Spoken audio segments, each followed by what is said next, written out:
Quelque chose de catastrophique vient de se passer à 47 millions de kilomètres de la Terre. Et la NASA a moins de 3 mois pour comprendre si nous sommes sur le point de faire face à un événement de niveau d'extinction. Récemment, la comète interstellaire 3I/AT, LAS, cet objet mystérieux défiant déjà toutes les lois de la physique, violemment brisé en milliers de morceaux, les fragments courent maintenant vers la Terre à 130 000 miles par heure.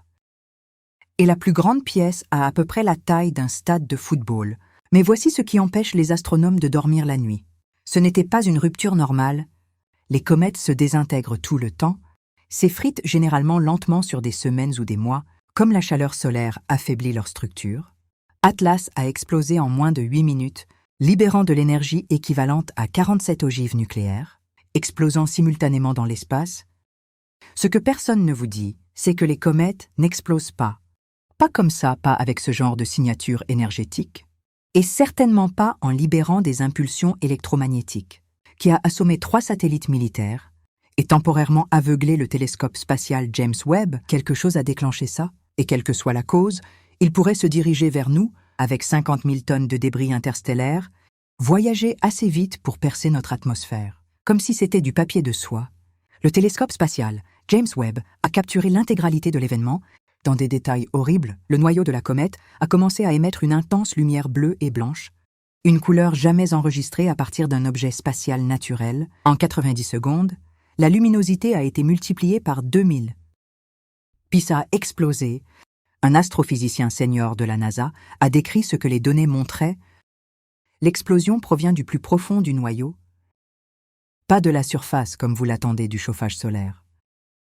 La libération d'énergie était instantanée et symétrique. Expansion vers l'extérieur dans une sphère parfaite. En 30 ans d'études des comètes, je n'ai jamais rien vu de tel à distance. L'onde de souffle initiale a voyagé vers l'extérieur, à près de 50 000 miles par heure, vaporisé les couches externes de glace et de poussière. Mais au lieu de se disperser au hasard comme une rupture de comète normale, les fragments se sont organisés en 3 nuages de débris distincts. Chacun suit une trajectoire légèrement différente. Voici ce qui rend cela vraiment terrifiant. Analyse spectroscopique de l'explosion a montré quelque chose qui ne devrait pas exister. L'explosion a libéré des particules exotiques que notre physique dit ne devraient se former qu'à l'intérieur des accélérateurs de particules, ou la cause des étoiles mourantes. Nous parlons de muons, quarks étranges et antimatières, signatures, qui nécessitent des températures supérieures à 2 billions de degrés Celsius. Aucun processus naturel dans une comète ne peut générer ce genre de température ou des particules, c'est comme regarder une grenade à main exploser. Et la détection des sous-produits de la fusion nucléaire, la source d'énergie ne correspond tout simplement pas à l'objet, mais le vrai cauchemar a commencé quand l'analyse de trajectoire est revenue. Des 3 principaux nuages de débris, l'un est sur une trajectoire de collision directe avec la trajectoire orbitale de la Terre. Fenêtre d'impact fin décembre à début janvier. Réseaux militaires de surveillance spatiale ont suivi le champ de débris 24/7. Depuis la rupture, ce qu'ils voient ne ressemble à aucun astéroïde ou événement de fragmentation de la comète. Dans l'histoire enregistrée, le plus grand fragment désigné ATL, comme alpha mesure environ 800 mètres de diamètre, c'est à peu près la taille de 3 pâtés de maison empilés ensemble, se déplaçant à des vitesses qui lui permettraient de traverser tous les États-Unis dans 23 secondes si cet objet touche la Terre. L'énergie d'impact équivaudrait à 3000 mégatonnes de TNT. Pour comparaison, la plus grande arme nucléaire jamais explosée était de 50 mégatonnes. Spécialiste de la défense planétaire chez Johns Hopkins, a expliqué le niveau de menace. Un objet de 800 mètres impactant à cette vitesse créerait un cratère de 15 km de large et de 2 km de profondeur. L'onde de choc aplatirait tout à moins de 200 km. L'impulsion thermique déclencherait des incendies dans une zone de la taille du Texas et l'injection de poussière atmosphérique provoquerait des baisses de température mondiale. Cela pourrait durer des années. Mais Atlas Alpha ne voyage pas seul. Fragments de taille moyenne, entre 50 et 200 mètres chacun. Nombre d'au moins 340 pièces confirmées. N'importe lequel d'entre eux pourrait dévaster une grande région métropolitaine. Le météore Tcheliabinsk, qui a explosé au-dessus de la Russie en 2013, causant des dommages et des blessures généralisées, ne mesurait que 20 mètres de diamètre. Nous sommes potentiellement confrontés à des fragments de 10 fois cette taille. Ensuite, il y a les plus petites pièces, Le suivi radar a identifié plus de 15 000 fragments, entre 1 et 10 mètres de diamètre. Individuellement, ceux-ci brûleraient dans l'atmosphère terrestre ou causeraient des dommages localisés, mais 15 000 d'entre eux frappent sur une période de jours ou de semaines. C'est un scénario de bombardement sans précédent. Le champ de débris se propage. Les calculs initiaux ont montré qu'il se développait à un rythme de 3000 km par jour, mais des mesures récentes indiquent que l'expansion s'accélère. Certains fragments s'accélèrent, d'autres ralentissent et quelques-uns changent complètement de trajectoire. Des comportements qui défient tous les modèles de mécanique orbitale. Un ancien directeur de la surveillance spatiale de l'armée de l'air décrit ce qu'ils observent. Les débris d'une explosion devraient suivre des trajectoires balistiques prévisibles. Déterminées par le vecteur de souffle initial et les influences gravitationnelles, ce que nous voyons est différent. Certains fragments présentent des corrections de cap, de petits ajustements mais des changements de trajectoire définitivement intentionnels. Soit il y a une force inconnue qui agit sur eux, ou ce ne sont pas que des roches inertes.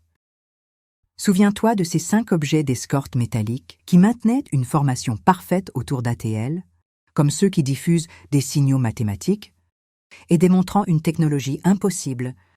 Ils ont disparu au moment exact de l'explosion, non détruits disparus. Les stations de suivi de l'espace lointain ont surveillé les escortes jusqu'au moment exact avant que le noyau de la comète ne commence à briller. 1 seconde plus tard, les 5 objets ont disparu simultanément de chaque capteur, système de télescope et de radar sur Terre et en orbite.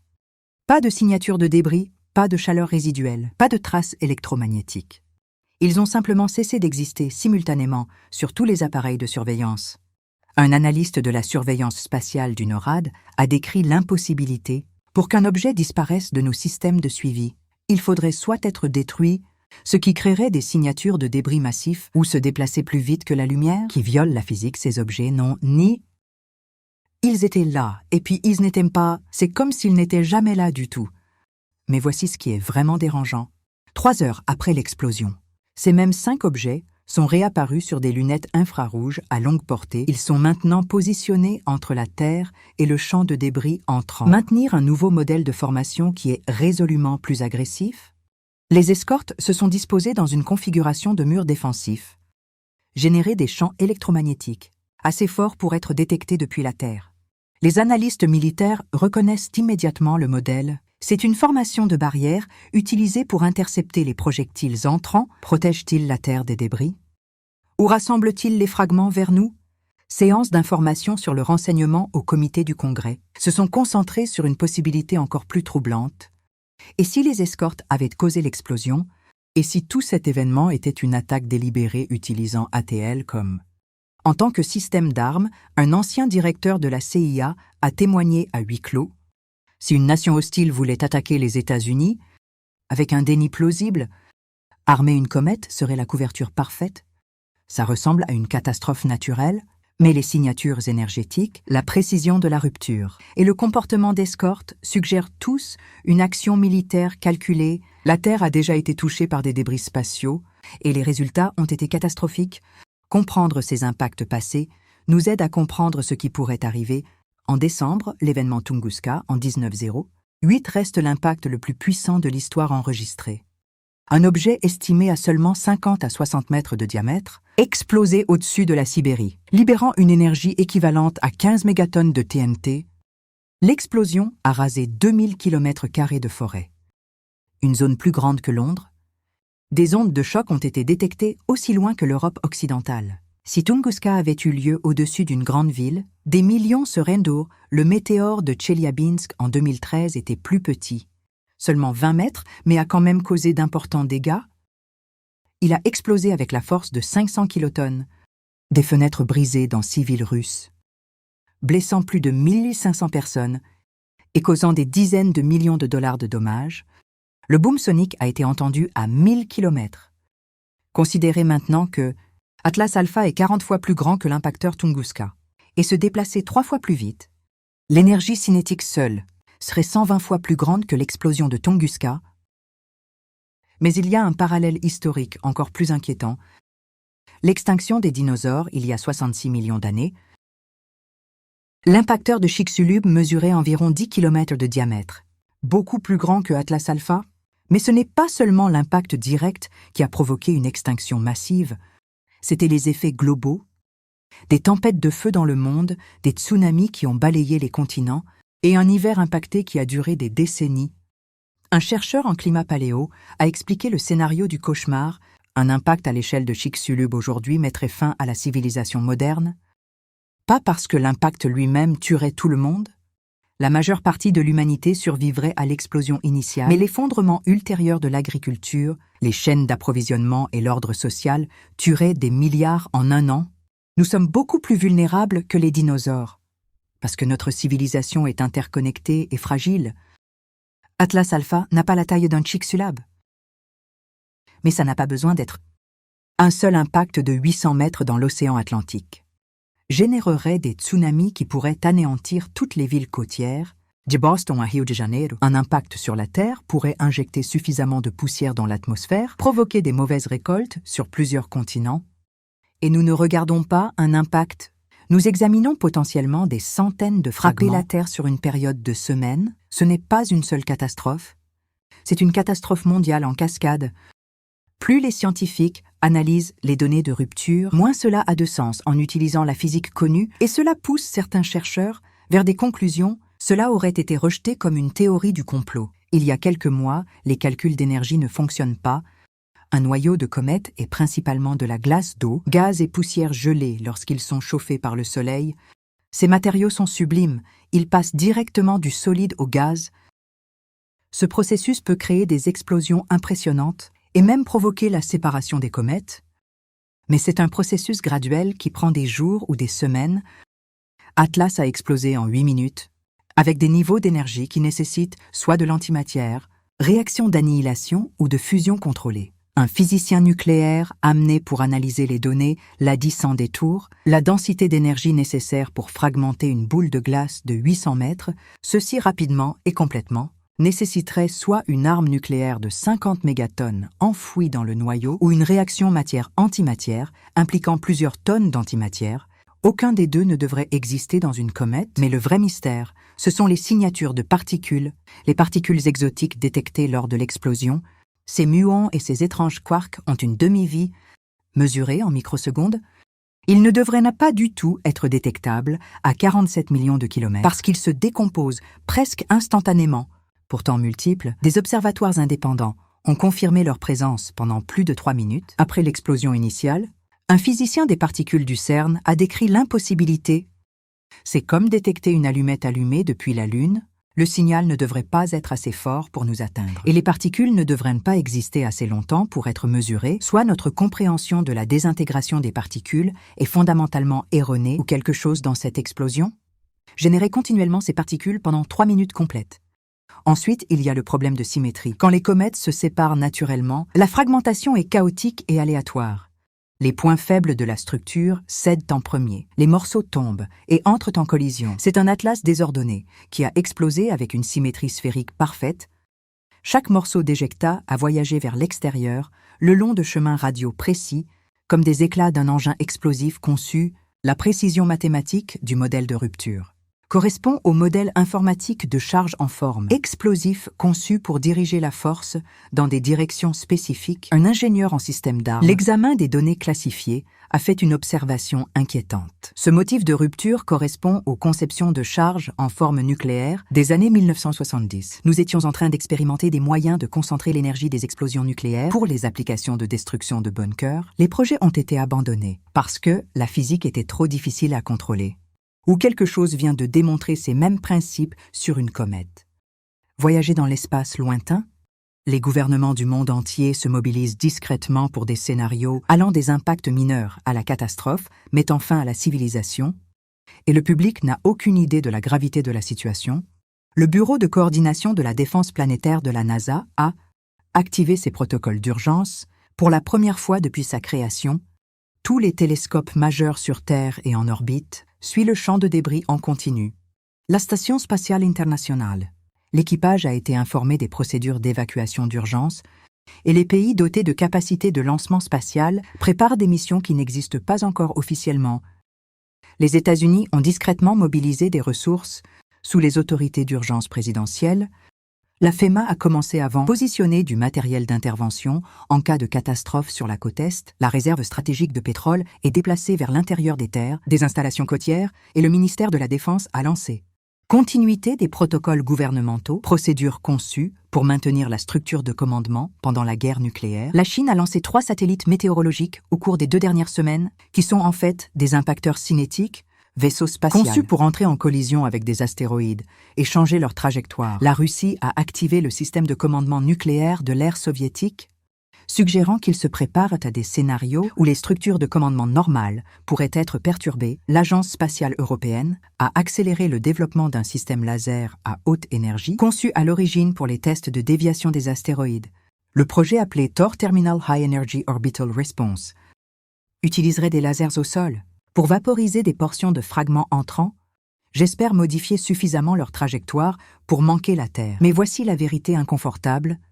Nous ne sommes pas prêts pour ça. Malgré des décennies de films sur les missions héroïques pour faire exploser les astéroïdes entrants, la capacité réelle de l'humanité à dévier les menaces spatiales est minime. Au mieux, un chercheur en défense planétaire a expliqué nos limites.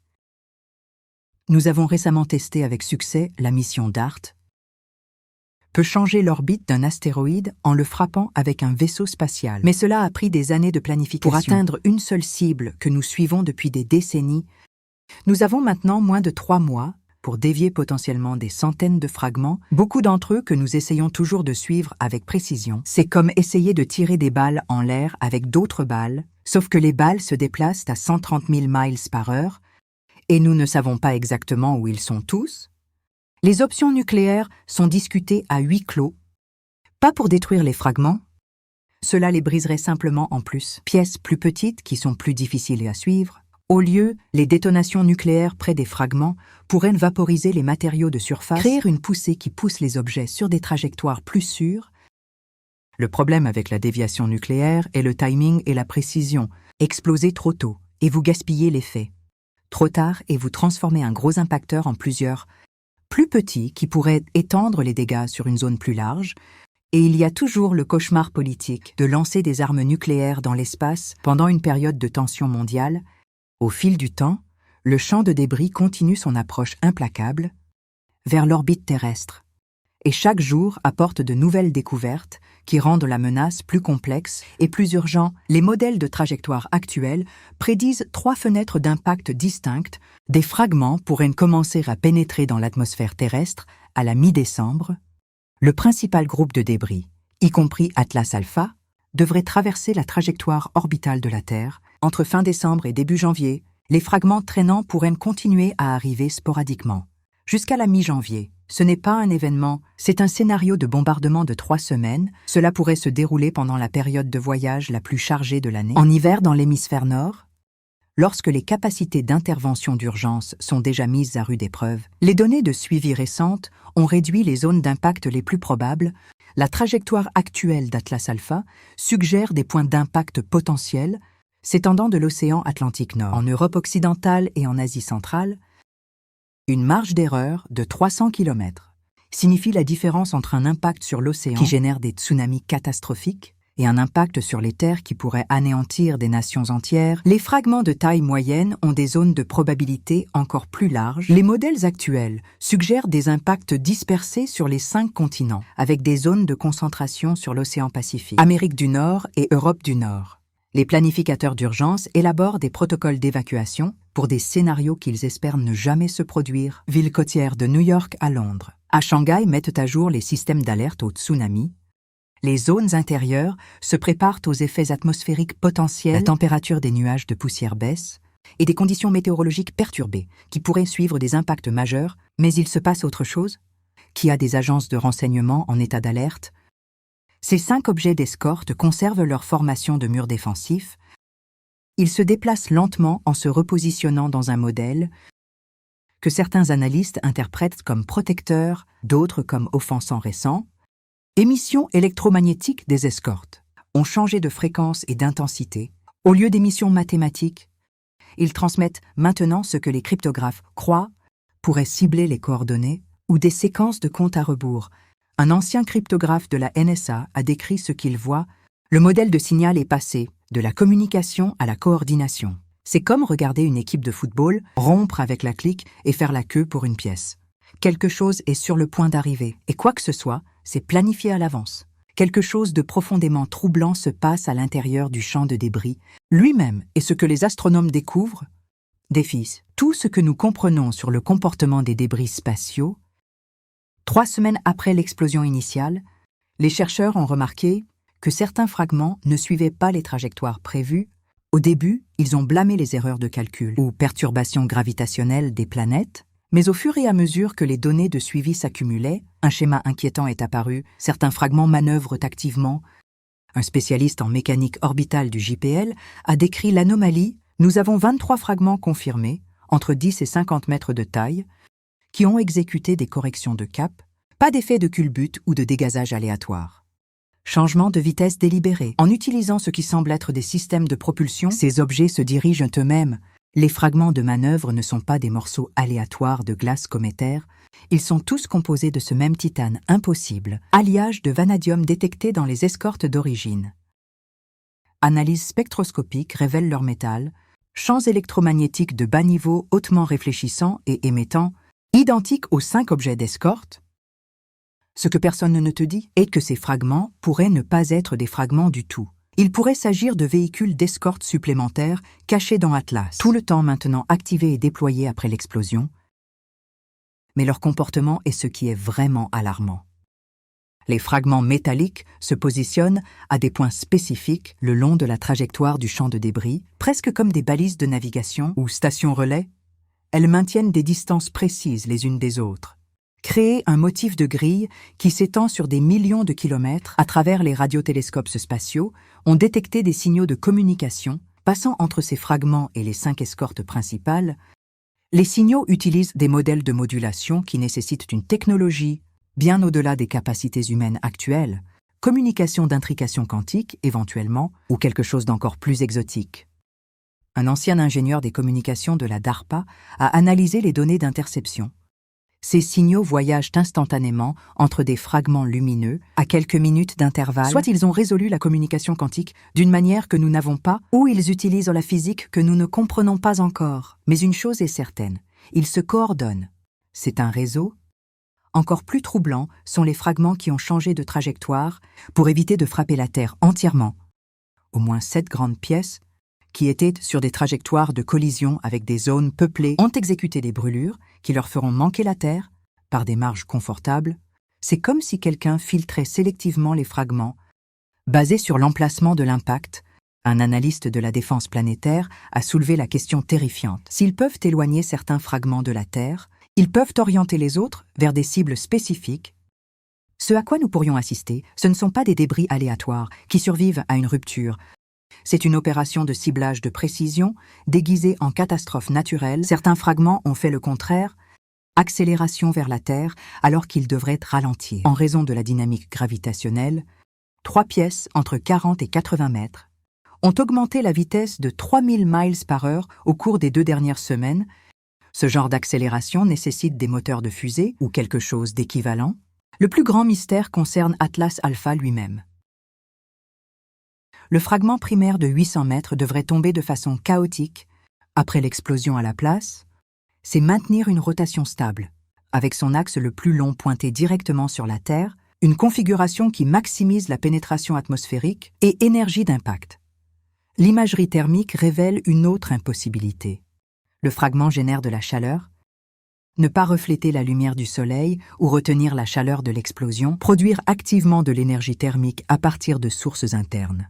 La signature thermique suggère la production d'électricité équivalent à un petit réacteur nucléaire opérant à l'intérieur d'un débris spatial.